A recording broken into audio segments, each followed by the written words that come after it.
Turning our attention to the conflict, the Middle East crisis, Israel must again be a safe place for Jewish people. Any state, or rather actors, thinking about attacking Israel must give up the thought. The people of Gaza need aid, and they are suffering too. This is the kind of messaging that is coming through from the US President Joe Biden, even as he's handed this clean chit to Israel after hundreds of people died in a Gaza hospital because of an explosion. Listen in to what he said.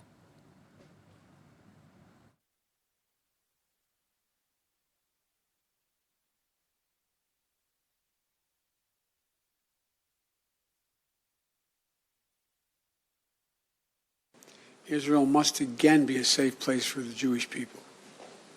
And I promise you, we're going to do everything in our power to make sure that it will be. For decades, we've ensured Israel's qualitative military edge. And later this week, I'm going to ask the United States Congress for an unprecedented support package for Israel's defense. We're going to keep Iron Dome fully supplied so it can continue standing sentinel over Israeli skies, saving Israeli lives. We've moved U.S. military assets to the region, including positioning the USS Ford Carrier Strike Group in the Eastern Mediterranean, with the USS Eisenhower on the way to defer further aggression against Israel and to prevent this conflict from spreading. The world will know that Israel is stronger than ever. And my message to any state or any other hostile actor thinking about attacking Israel remains the same as it was a week ago. Don't. Since this terrorist attack took place, we've seen it described as Israel's 9/11, fired by a terrorist group in Gaza. The United States unequivocally stands for the protection of civilian life during conflict, and I truly grieve for the families who were killed or wounded by this tragedy. The people of Gaza need food, water, medicine, shelter. Today I asked the Israeli cabinet, who I met with for some time this morning, to agree to the delivery of life-saving humanitarian assistance to civilians in Gaza. That's what we heard the American president say, even as he refers to this entire crisis as Israel's 9/11. Let's get further perspective on the U.S. president's visit to Israel in this crucial moment. Lieutenant General Kamal Davar is joining us, the former chief of the Defense Intelligence Agency. Lieutenant General Davar, good to have you with us. But even as this blame game is getting played out for that attack, the explosion on that hospital, the Al-Arbi hospital in northern Gaza, is the U.S. president's support, according to you, for Israel, where he's gone out and said it's the other team, meaning Hamas, is responsible for it, is this Biden visit and the overt support going to make this conflict worse and exacerbate the situation, which is already bad? Or do you think there is some possibility of some kind of deal coming through, at least to contain the hostilities on civilians who clearly need humanitarian aid very badly? Thank you once again for calling me to share my thoughts on this totally unwarranted and very unfortunate conflict which has taken place in between Israel and Hamas. And when I say Hamas, they're nothing but a bunch of terrorists. And what they're trying to do for the Palestinian cause, I totally differentiate between the Palestinian cause and what the Hamas terrorists have been up to. For no rhyme or reason, on 7th of October, they virtually invaded many portions of Israel, killed little children, burned them, raped women, and took civilian hostages back to Gaza. Now, no religion in the world, including Islam, can ever condone all this.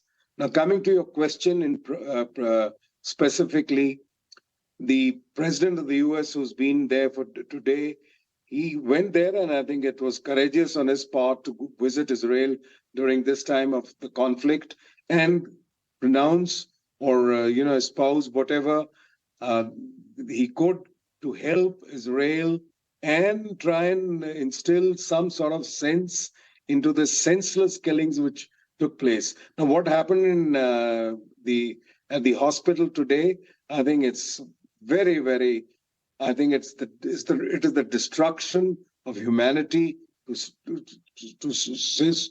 to so. Now, see that the point is, what has the Hamas achieved by But as far doing as the all? attack, the explosion at the hospital is concerned, Lieutenant General Davar, because of that, the all-important meeting between Biden and Arab leaders of Jordan and Egypt that was scheduled in Amman, that got cancelled. How do you think the Arabs are now looking at the Palestinian problem now? Already Saudi Arabia, the UAE, Bahrain, Egypt, Jordan, even Turkey, they've accused Israel of bombing the hospital in Gaza City. You see, now this is the main thing. The new geopolitical churnings were taking place in West Asia, where Israel was getting closer to Saudi Arabia, to UAE, and perhaps this was the hidden agenda of the Hamas, the Hezbollah, Syria, Turkey, and I'm sorry to take the name of Iran. I think somewhere they're also involved. Otherwise, the Hamas would have not dared to do a thing like that. Now, they've put the clock back where the fault lines of the old fault lines between the Palestinians and the Israelis have again come to the fore. And let me tell you, I mean, this is our policy, India's policy, and the policy perhaps of all peace-loving and sane nations in the world, that both nations, Israel and Palestine, deserve to exist as independent sovereign nations. There's no denying the fact. But Hamas, by its actions, have put the clock back by many years. And now what has Hamas achieved? They talk of being Palestinians. I don't think they are Palestinians at all. Look at the thousands, and nearly 5,000 people have died on both sides of the border, and bulk of them, the Palestinians in the Gaza Strip. Poor children, women, old men, civilians, for no rhyme or reason, innocents have been killed in the Israeli retaliatory fire, and whatever the Palestinians had, whatever the Hamas had initiated on Yes. 7th October and onwards. Yes, but the American president, Lieutenant General Davar, is asking Israel not to repeat the mistakes that the U.S. made in rage after 9/11. What do you think he was referring to? Do you think Israel would heed to that kind of warning? We're hearing from Benjamin Netanyahu's office that Israel is not going to block aid coming from Egypt into Gaza. But the fact is that there has been that blockade. At least in what Netanyahu is now saying, is there some kind of positive impact, you think, of Biden's visit and what he said over there?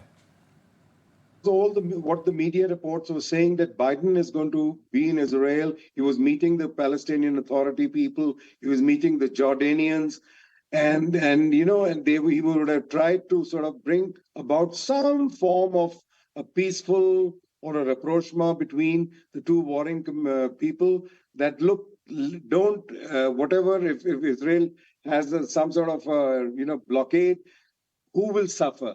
It's not the Hamas terrorists who will suffer. It is the poor people of Palestine who would suffer.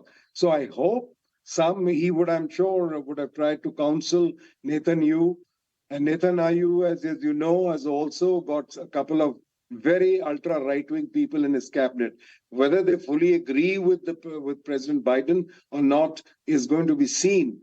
But I would still, but I hope and I feel that some sanity comes across the Arab nations, also Iran, which wields a lot of influence with the Hamas and all, and some peaceful settlement takes place, so that the poor Palestinian people who are in their lakhs, and there are 2 million, as you know, people, a little over 2 million. It's a huge humanitarian crisis. There's no doubt about it. But this, even as whatever the American president is saying, we also know that 2,000 U.S. troops stand in readiness. They've been deployed to fight alongside the Israelis. How this is going to end this Middle East crisis, as it were, remains to be seen. But for the moment, we can only hope that humanitarian aid reaches where it needs to, and the losses of lives and a whole lot of property, etc., can be contained. At this point in time, it does seem like a huge task. Many thanks for joining us with your perspective, Lieutenant General Davar. Pleasure having you with us. With that, it's time for us to wrap up this edition of Business at 9. We'll be back same time again tomorrow with all the buzzing business stories of the day. But for the moment, from me and the entire team, good night.